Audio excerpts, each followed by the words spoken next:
मेरा नाम करण है। मैं एक मिडिल क्लास फैमिली से बिलोंग करता हूँ। मेरे पिता तो इस दुनिया में नहीं थे।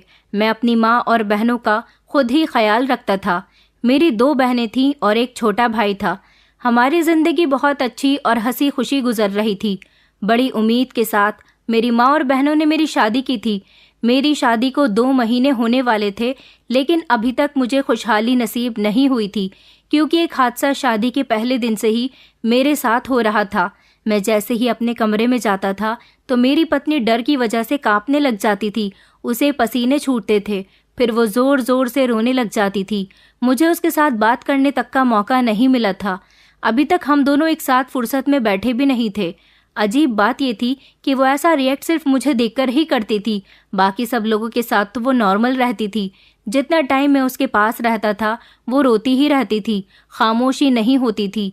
रो रो कर उसने खुद को बीमार बना लिया था। एक दिन इन सारे हालात से तंग आकर मैंने सोच लिया था कि उसे डॉक्टर के पास लेकर जाऊंगा। मेरी बहन ने उसे समझाया था कि तुम इस तरह से भैया को देखकर परेशान मत हुआ करो, भैया तुम्हें डॉक्टर के पास लेकर जाना चाहते हैं। मेरी बहन की बात सुनकर उसने डॉक्टर के पास जाने के लिए साफ इनकार कर दिया था कि मुझे डॉक्टर के पास नहीं जाना। मुझे उसकी हरकतें बहुत अजीब लगती थीं, इसीलिए मैंने उस पर नज़र रखना शुरू कर दिया था। फिर एक रात अचानक ही जब मेरी घबराकर आँख खुली तो मेरे होश उड़ गए थे, क्योंकि मेरी पत्नी कमरे में मौजूद नहीं थी। जब मैं उसे देखने के लिए घर से बाहर निकला तो वो कुछ ऐसा कर रही थी जिसे देखकर मेरे पैरों तले से ज़मीन निकल गई थी। मैं बहुत स्मार्ट और पढ़ा लिखा लड़का था। मैं किसी से कम नहीं था, ऐसा मेरी माँ और मेरी बहनों का कहना था। मेरा छोटा भाई अभी तक काफ़ी छोटा था। वो लगभग 14 साल का था और अभी पढ़ाई कर रहा था। मुझसे बड़ी मेरी एक दीदी थी जिनकी शादी हो गई थी। मैं दूसरे नंबर का था और मेरी एक छोटी कुंवारी बहन भी थी। घर के सारे ही लोग मुझसे बहुत प्यार करते थे, क्योंकि बहुत कम उम्र में ही मैंने अपनी जिम्मेदारी को संभाल लिया था। मैं 15 साल का था जब मेरे पापा हमें इस दुनिया से छोड़कर चले गए थे। उसके बाद से ही मैंने मेहनत करके अपने घर के हालातों को ठीक कर दिया था। मेरी मम्मी और बहनों का कहना था कि उनका बेटा किसी से कम नहीं था, लेकिन मैंने इस बात पर कभी ध्यान ही नहीं दिया था। कभी मैंने इस चीज़ को लेकर घमंड नहीं किया था। भगवान ने मुझे अच्छी सूरत शक्ल दी थी तो इसका मतलब ये नहीं था कि मेरे लिए घमंड करना ज़रूरी था। मेरा मानना यही था कि भगवान की बनाई हुई हर चीज़ अच्छी ही होती है। भगवान ने हर इंसान को कोई ना कोई एक ऐसी क्वालिटी ज़रूर दी होती है जो उसको स्पेशल बना देती है, लेकिन ज़रूरत सिर्फ और सिर्फ उसको पहचानने की होती है। मैं अपनी पढ़ाई पूरी कर चुका था, जिसकी वजह से मुझे एक अच्छी नौकरी मिल गई थी और अब मेरी बारी आई थी शादी की, क्योंकि अब शादी का नंबर मेरा ही था और मैं अच्छा खासा कमाने भी लगा था। घर के हालात भी मेरी वजह से काफ़ी बेहतर हो गए थे, क्योंकि जब से पापा इस दुनिया से गए थे हम लोग परेशानी में घिरे हुए थे। मेरी बड़ी दीदी की शादी दूसरे शहर में हुई थी, लेकिन वो हर महीने अपने बच्चों की छुट्टियों पर हमारे घर एक हफ्ते के लिए रहने ज़रूर आती थी। मेरी शादी के लिए मेरी मम्मी ने बहुत सारे सपने देखे हुए थे। उनको मेरी शादी का सबसे ज़्यादा अरमान था और इसकी 2 वजह थी। एक तो ये थी कि मेरे ऊपर घर की सारी जिम्मेदारी थी। दूसरी ये कि मैं बचपन में बहुत ज़्यादा बीमार हो गया था और मरने से भी बचा था। इसी वजह से मुझसे मेरी पूरी फैमिली बहुत प्यार करती है। मेरी बहनों को भी मेरी शादी के बहुत अरमान थे, क्योंकि मेरा छोटा भाई अभी काफ़ी छोटा था, उसकी शादी नहीं हो सकती थी और मेरी छोटी बहन अभी पढ़ाई कर रही थी, इसलिए शादी करने के लिए नंबर मेरा ही था। ऐसे में मैंने कभी कुछ नहीं कहा था और सब कुछ अपनी माँ और बहनों पर छोड़ दिया था। मैंने बचपन से लेकर अब तक किसी भी चीज़ की डिमांड नहीं की थी, बल्कि मैंने ही अपनी माँ और बहन भाई की हर ख्वाहिश को पूरा किया था। मैंने खुद से कहीं ना कहीं ये वादा कर लिया था कि मैं कभी ज़िंदगी में अपनी मम्मी के फ़ैसलों के खिलाफ नहीं जाऊंगा। हमेशा उनके फ़ैसलों का मान सम्मान करूंगा और उनकी हमेशा इज्जत करूंगा। जैसा वो मुझे करने के लिए कहेंगी मैं हमेशा वैसा ही करूंगा। जैसे कि मेरी शादी करवाना मेरी बहनों और मेरी मम्मी का सबसे बड़ा अरमान था। ऐसे में वो ये चाहती थी कि लड़की भी उनकी पसंद की ही हो। इस मामले में मैंने सब कुछ अपनी माँ बहनों को ही सौंप दिया था।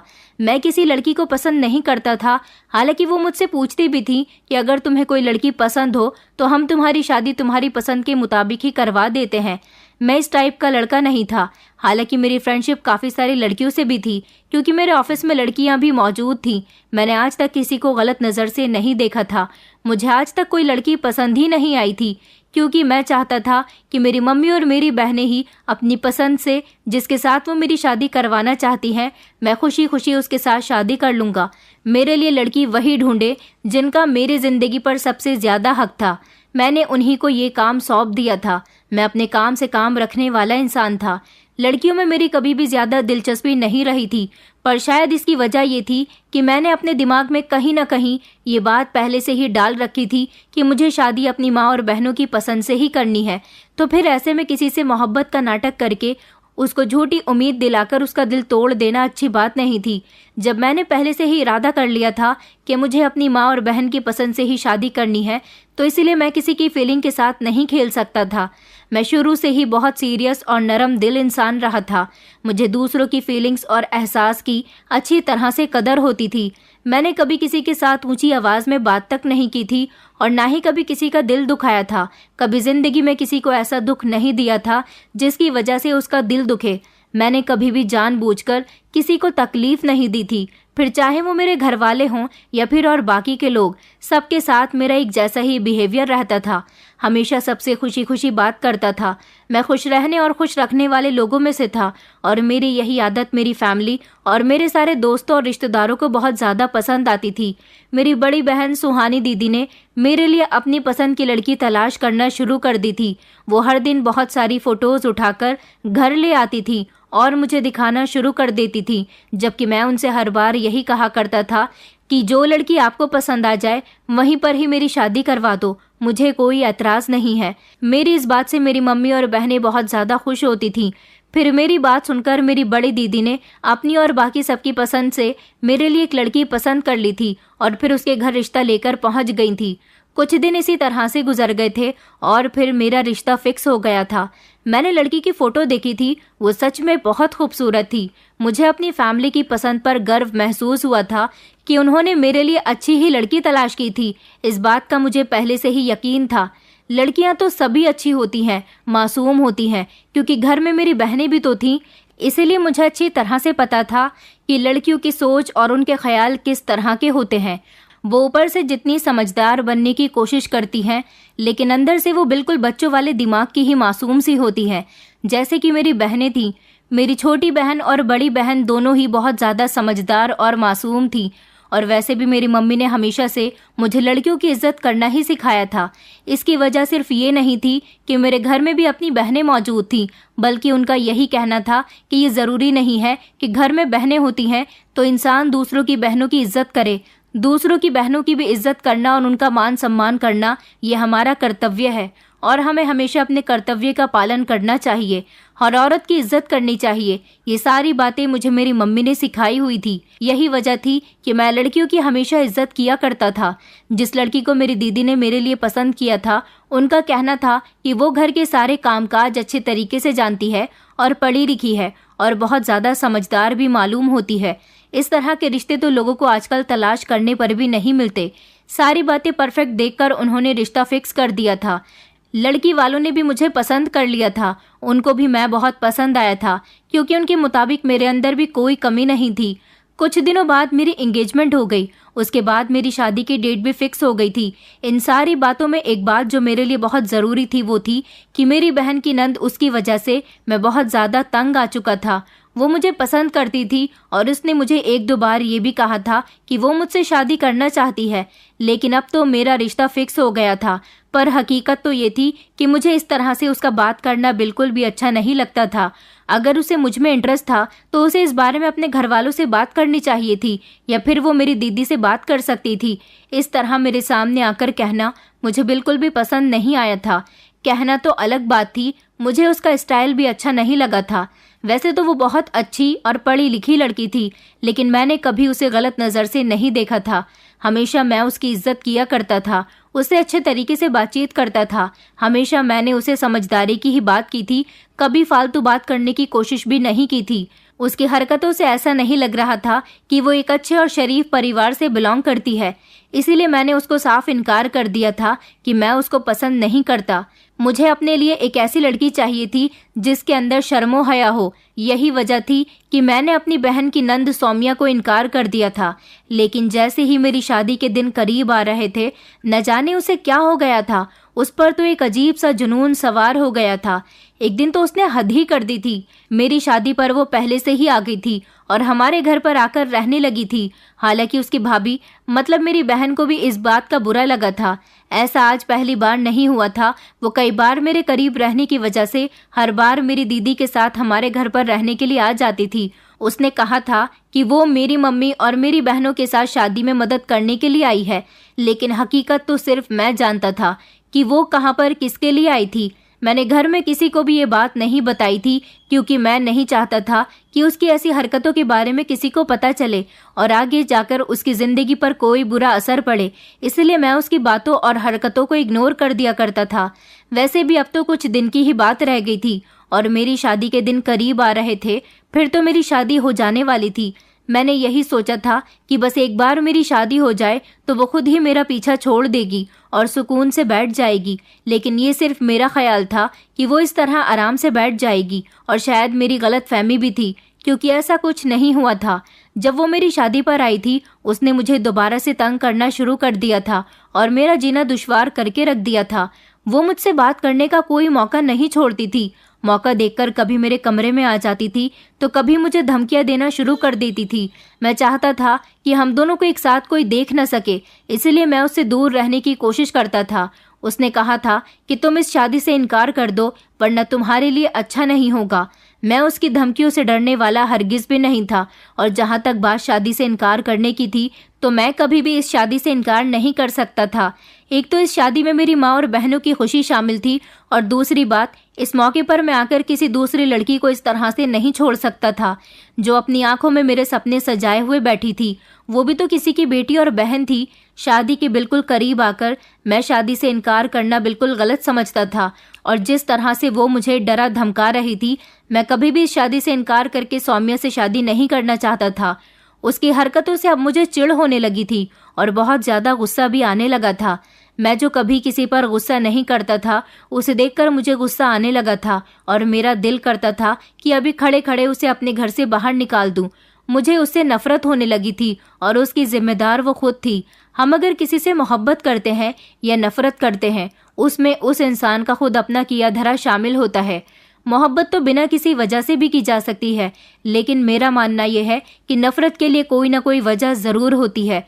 कुछ लोग अपनी हरकतों से दूसरों को इतनी ज़्यादा परेशानी में डालकर तंग कर देते हैं कि इंसान को खुद ना चाहते हुए भी उससे नफरत होने लग जाती है, और ऐसा ही कुछ मेरे साथ भी हो रहा था।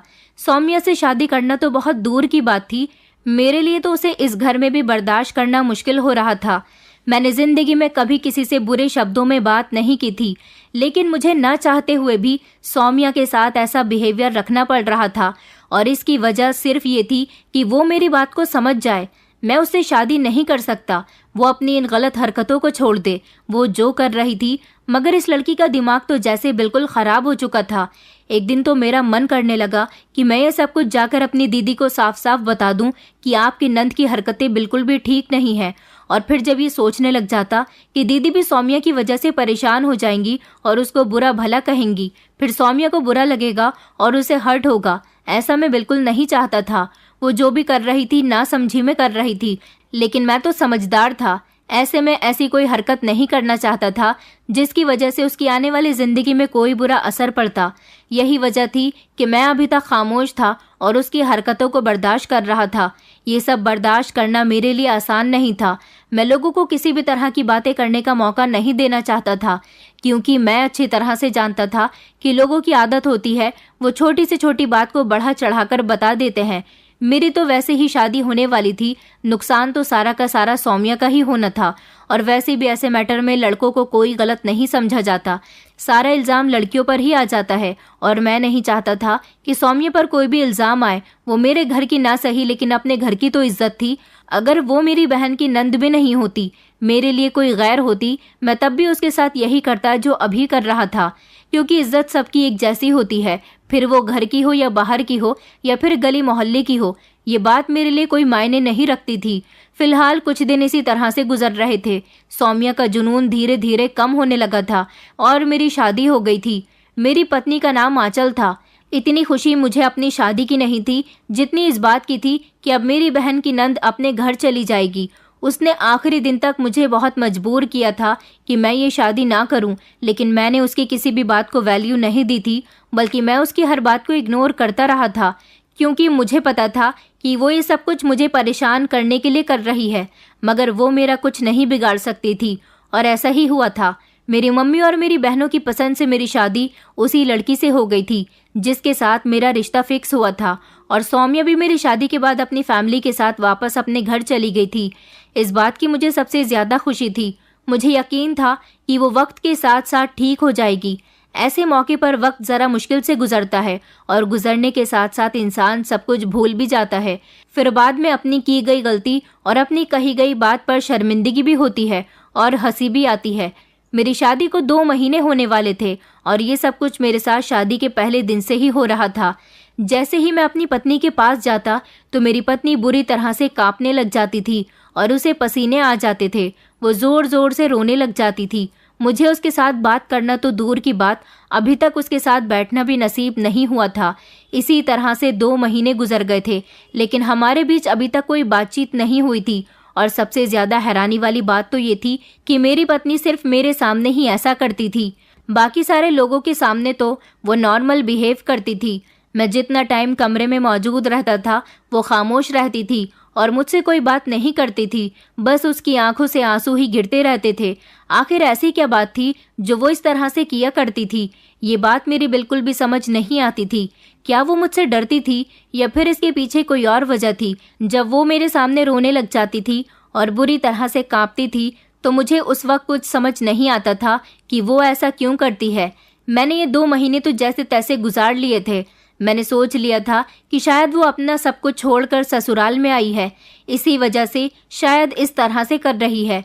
मैं उसे उसके रोने की वजह पूछता तो वो मेरी बात का कोई जवाब ही नहीं देती थी, बस लगातार रोती ही रहती थी।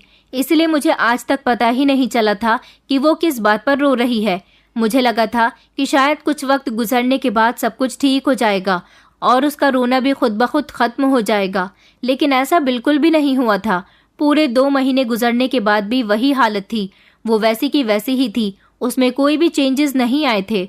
मैंने सोचा था कि मैं अपनी पत्नी से आराम से इस बारे में बात करूंगा, उसे समझाने की कोशिश करूंगा, लेकिन मुझे उससे बात करने का कभी मौका ही नहीं मिलता था, क्योंकि जैसे ही मैं कमरे में जाता था वो रोना शुरू कर देती थी और खामोश होने का नाम ही नहीं लेती थी।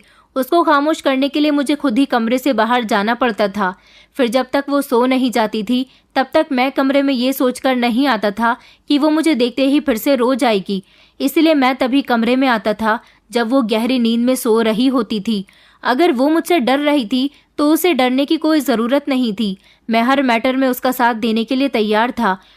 अगर उसे कोई प्रॉब्लम थी तो वो मुझे बता सकती थी, लेकिन ये बात तो तब होती जब मेरी उससे कोई बातचीत हुई होती।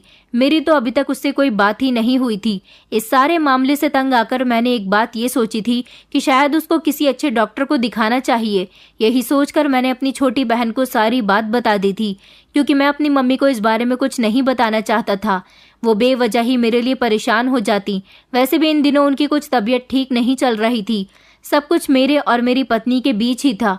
मैं चाहता था कि मेरी बहन मेरी पत्नी को समझाए, लेकिन अब पानी सर के ऊपर जा चुका था, क्योंकि मेरी पत्नी मेरी बहन की भी किसी बात को सुनने के लिए तैयार ही नहीं थी। इसलिए मैंने हार मानकर अपनी मम्मी को भी इस बात के बारे में बता दिया था। मेरी मम्मी ने मेरी पत्नी को समझाया था कि हम तुम्हें किसी अच्छे साइकेट्रिस्ट को दिखा देते हैं, तो वो गुस्सा करने लग जाती थी और कहती थी कि मैं किसी साइकेट्रिस्ट के पास नहीं जाऊंगी, मैं कोई पागल नहीं हूँ। मुझे उसके इनकार करने की वजह बिल्कुल भी समझ नहीं आई थी। अगर उसे कोई प्रॉब्लम भी थी तो वो घर में किसी और को तो बता सकती थी, या फिर वो अपनी फैमिली वालों को इस बारे में बता सकती थी। उसके दिलो दिमाग में क्या चल रहा था ये बात मेरी बिल्कुल भी समझ नहीं आ रही थी। इसलिए मैंने उस पर नज़र रखना शुरू कर दी थी, क्योंकि वजह जानने के लिए मुझे उस पर नज़र रखनी ही पड़ी थी। इस तरह तो मैं भी किसी वजह तक नहीं पहुंच सकता था। जबकि मैं इस वजह को हर हाल में जानना चाहता था कि वो मेरे साथ आखिर ऐसा क्यों कर रही है। इसी तरह एक दिन अचानक आधी रात के टाइम पर मेरी आंख खुल गई तो ये देखकर मेरे होश उड़ गए थे कि मेरी पत्नी कमरे में मौजूद नहीं है। मैंने पूरे कमरे में उसे तलाश कर लिया था मगर वो कहीं भी नजर नहीं आ रही थी। ऐसे में मुझे हैरानी हुई थी कि वो कहाँ जा सकती थी और वो भी इतनी रात को। मैं उसे घर में सब जगह ढूंढने के लिए अपनी जगह पर आकर सो गया था। उसके बाद जैसे ही मेरी सुबह आँख खुली तो मेरी पत्नी बिस्तर पर ही मौजूद थी। वो किस वक्त कमरे में आई थी मुझे कुछ पता ही नहीं था। ये बात तो मुझे आज पता हुई थी कि वो मेरे कमरे में से गायब भी हो जाती थी। अगले दिन आधी रात के टाइम पर फिर ऐसा ही हुआ था। मेरी पत्नी फिर से कमरे में नहीं थी। मैंने इधर उधर नज़र दौड़ाई थी लेकिन वो मुझे कहीं भी नज़र नहीं आ रही थी। फिर से मैं उसे तलाश करने के लिए कमरे से बाहर निकला था। मुझे पता चल गया था कि वो कमरे में मौजूद नहीं थी।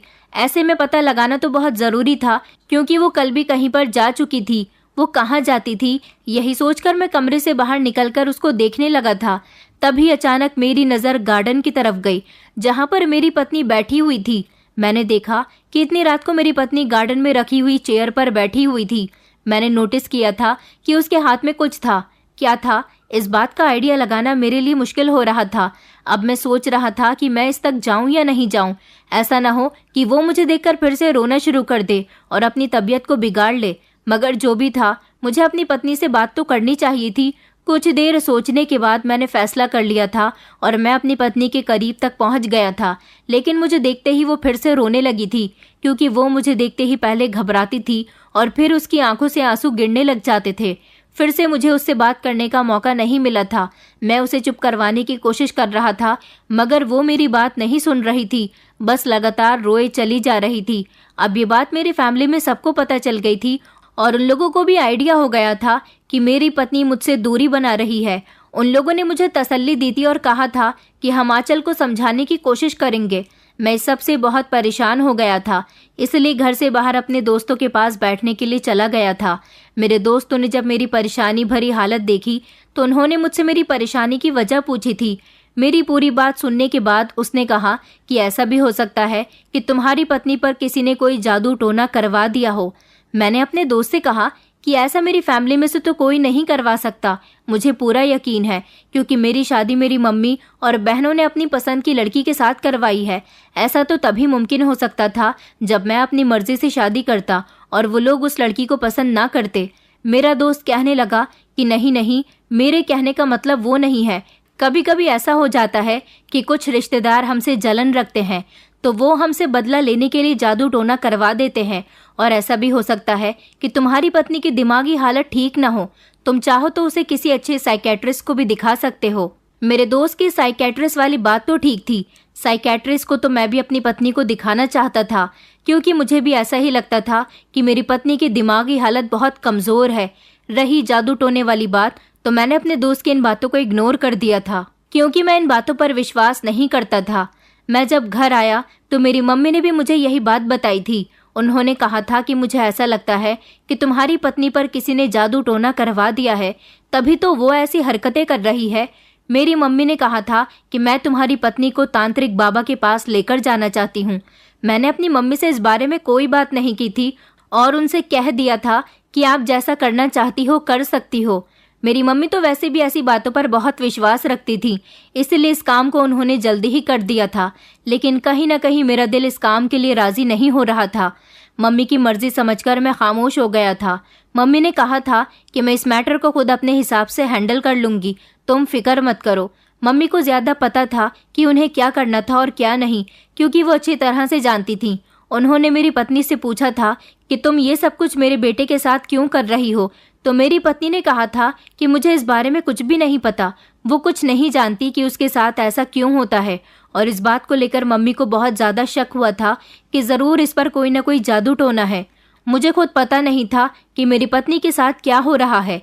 ये सारा मामला मैंने अपनी मम्मी पर छोड़ दिया था, लेकिन फिर भी मेरी नज़र अपनी पत्नी पर ही रहती थी। उसकी हरकत को मैं हमेशा नोट किया करता था। न जाने क्यों मेरा दिल इसके लिए बिल्कुल भी बेफिक्र नहीं हो रहा था और मुझे इस बात पर भी यकीन नहीं आ रहा था कि उस पर किसी ने जादू टोना करवाया है। मुझे कहीं न कहीं कोई और ही बात लगती थी। इस बात के बारे में मैंने किसी को नहीं बताया था।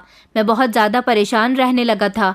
मैं चाहता था कि मेरी ज़िंदगी में थोड़ा सा सुकून आ जाए, क्योंकि शादी के बाद से ही मुझे वो खुशी नसीब नहीं हुई थी जो शादीशुदा कपल्स को होती है। मैं चाहता था कि मेरी पत्नी मुझसे प्यार भरी बातें किया करे, ना कि मेरी मौजूदगी में बुरी तरह से रोया करे। मेरी मम्मी का कहना था कि कुछ वक्त की बात है, सब कुछ ठीक हो जाएगा। मेरी मम्मी एक तांत्रिक बाबा से बहुत सारे ताबीज़ लेकर आई थी। कुछ तो वो मेरे कमरे में भी रख दिया करती थी और कुछ पहनने के लिए मेरी पत्नी को दिया करती थी। मुझे ये बातें बहुत अजीब लगती थी, लेकिन मम्मी के कहने पर मैं उनके काम को कर लिया करता था। तांत्रिक बाबा ने मेरी मम्मी को बताया था कि मेरी पत्नी पर सच में किसी ने जादू टोना किया हुआ है और वो उसके वश में है। तभी तो वो अपने पति के करीब जाने से बहुत डरती है और उसके सामने रोना धोना शुरू कर देती है। लेकिन पता नहीं क्यों मुझे इस बात पर बिल्कुल यकीन नहीं आ रहा था कि ये तांत्रिक बाबा सिर्फ अपने पैसे बनाने के लिए ही ये सारी कहानी बना रहा है। लेकिन हकीकत भी यही थी। मैं इस वक्त इस बात को समझने की कोशिश नहीं कर पा रहा था, लेकिन मैं अपने तरीके से भी ये जानने की कोशिश में था कि आखिर ऐसी क्या वजह थी जो मेरी पत्नी ऐसी थी और मेरे साथ ऐसा किया करती थी।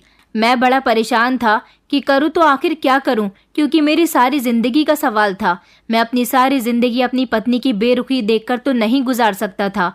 इसीलिए मैंने फैसला किया कि मैं सच जानकर ही रहूँगा कि आखिर मेरी पत्नी क्या करना चाहती है। अगली रात में रात के टाइम पर सोया नहीं था, बल्कि सोने की एक्टिंग कर रहा था ताकि मेरी पत्नी को लगे कि मैं गहरी नींद में सो चुका हूँ।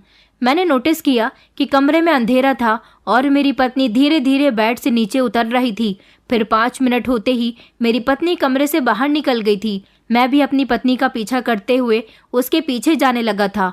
वो आज गार्डन में नहीं जा रही थी, बल्कि छत की सीढ़ियों से छत पर जा रही थी। मैं हैरानी से उसका पीछा कर रहा था कि आखिर आधी रात को उसे छत पर क्या काम पड़ गया। फिर मेरी छत पर जाने के बाद वो एक कोने की तरफ को खड़ी हो गई थी। छत पर वैसे तो चारों तरफ अंधेरा था, लेकिन चांद की चांदनी चारों तरफ फैली हुई थी, जिसकी वजह से मैं अपनी पत्नी को देख सकता था। छत पर ही दीवार के पीछे खड़े होकर मैं अपनी पत्नी को देख रहा था। उसने जल्दी से अपनी साड़ी के पल्लू में से कुछ निकाला था। वो कोई और चीज़ नहीं बल्कि मोबाइल था, लेकिन मैंने तो अपनी पत्नी को अभी तक कोई मोबाइल फ़ोन लेकर नहीं दिया था। फिर ये मोबाइल मेरी पत्नी के पास कहाँ से आया था, और ना ही आज से पहले मैंने कभी उसके पास मोबाइल देखा था।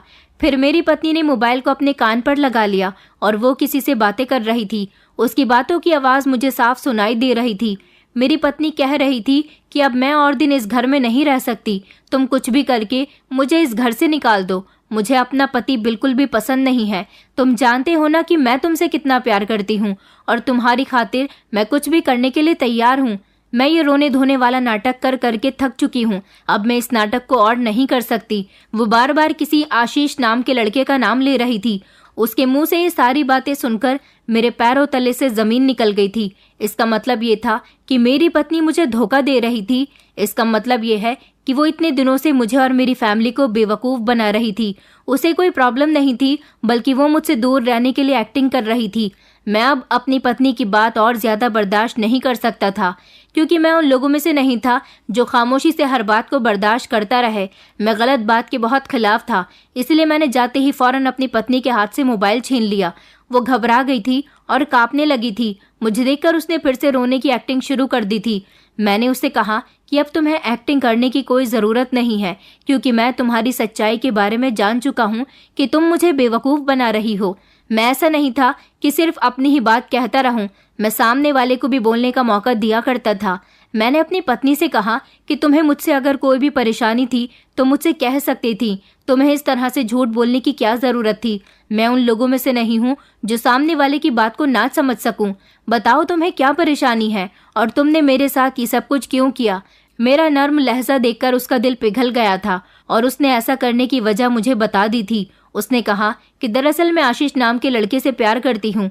वो मेरा क्लास फेलो था, लेकिन वो बेचारा गरीब है। मेरे पेरेंट्स मेरी उससे शादी नहीं करवाना चाहते थे।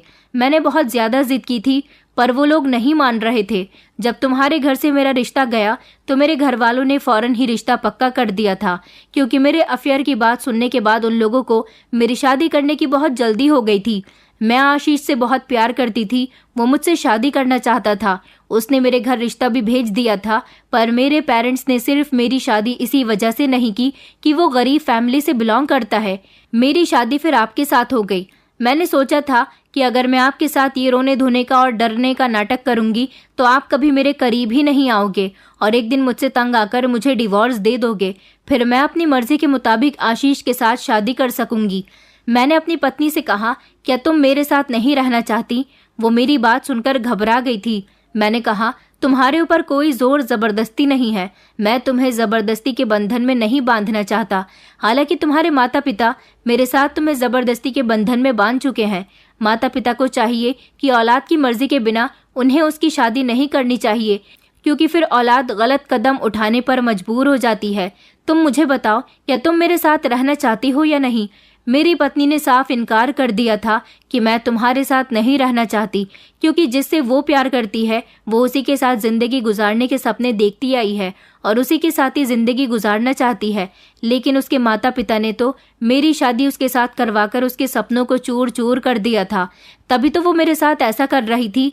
मैंने फैसला किया था कि मैं अपनी पत्नी को डिवोर्स दे दूंगा, क्योंकि मैं उसके साथ जबरदस्ती का रिश्ता नहीं रखना चाहता, जिसकी वजह से हम दोनों ही कंफर्टेबल ना हो। ऐसे रिश्ते का क्या फायदा? ये बात मैंने अपनी फैमिली को बता दी थी। हालांकि मेरी माँ और बहनों को इस बात का बहुत अफसोस हुआ था, लेकिन मैंने कोर्ट जाकर पेपर्स तैयार करवा लिए और अपनी पत्नी को डिवोर्स दे दी थी। मेरी पत्नी ने झूठी एक्टिंग करने और मुझे और मेरी फैमिली को बेवकूफ़ बनाने के लिए माफ़ी मांगी थी। हम लोगों ने उसे माफ़ कर दिया था। उसने अपनी मर्जी के मुताबिक आशीष से शादी कर ली थी। वो मेरे घर से जा चुकी थी। उसके और मेरे सारे संबंध खत्म हो चुके थे। लोगों को पता चल गया था कि मेरी डाइवोर्स हो गई है। जाहिर सी बात है, सौम्या मेरी बहन की नंद थी, उसे तो ये बात सबसे पहले पता चल गई थी। उसने अभी भी मुझे ट्राई करने की कोशिश की थी और अब की बार उसने मेरी मर्जी के मुताबिक और अच्छे परिवार वाली लड़कियों की तरह अपनी मर्जी को जाहिर किया था। उसने मेरी दीदी से बात की थी और कहा था कि वो मुझे पसंद करती है। मेरी पहली शादी खत्म होने के बाद भी वो मुझसे दूसरी शादी करने पर भी तैयार थी। मैं इस बात से हैरान था कि वो मुझसे किस कदर प्यार करती थी कि वो मेरी दूसरी पत्नी बनने के लिए भी खुशी खुशी तैयार थी। मुझे लगा कि शायद मैंने पहले सौम्या के प्यार को नहीं समझा, तभी मेरी पत्नी ने मुझे धोखा दिया था। कहते हैं ना कि कभी कभी हम किसी की फीलिंग्स की कदर नहीं करते और जब हमें उसकी फीलिंग्स की कदर होने लगती है तब हमें पता चलता है कि हमने उसको कितनी बड़ी गलती की सज़ा दी है। सौम्या अच्छी और पढ़ी लिखी लड़की थी। मेरी दीदी को इस बात से कोई एतराज़ नहीं था और ना ही सौम्या की फैमिली वालों को इस बात से कोई एतराज़ था। मेरी शादी सौम्या के साथ हो गई और अब मैं सौम्या के साथ हंसी खुशी ज़िंदगी गुजार रहा हूँ। वो सच में बहुत अच्छी लड़की है और वो मुझसे इतनी मोहब्बत करती है कि उसने साबित कर दिया कि जब मैंने उसको रिजेक्ट किया था तो वो मेरी सबसे बड़ी गलती थी। मैं शुरू से ही उसकी मोहब्बत को एक्सेप्ट कर लेता तो शायद मेरे साथ ये सब कुछ नहीं हुआ होता, लेकिन मेरी नीयत भी गलत नहीं थी। मेरा भगवान जानता है कि मैंने अपनी माँ और बहनों की खातिर ही उनकी पसंद की लड़की से शादी की थी और कभी अपनी पसंद के बारे में नहीं बताया था, क्योंकि मुझे कोई लड़की पसंद ही नहीं थी और ना ही मैं किसी लड़की को पसंद करना चाहता था। किस्मत हमेशा उन्हीं लोगों से मिला देती है जिनका साथ हमारे लिए भाग्य में लिखा हुआ होता है, चाहे वो देर से मिले या जल्दी, पर हमेशा किस्मत का लिखा ही हमारे साथ चलता है। दोस्तों, उम्मीद करती हूँ आपको हमारी कहानी पसंद आई होगी। कहानी पसंद आई है तो वीडियो को लाइक करें, चैनल पर नए हैं तो चैनल को सब्सक्राइब करें और हाँ, नोटिफिकेशन बेल को ज़रूर दबाएं ताकि अगली अपडेट सबसे पहले आपको मिले।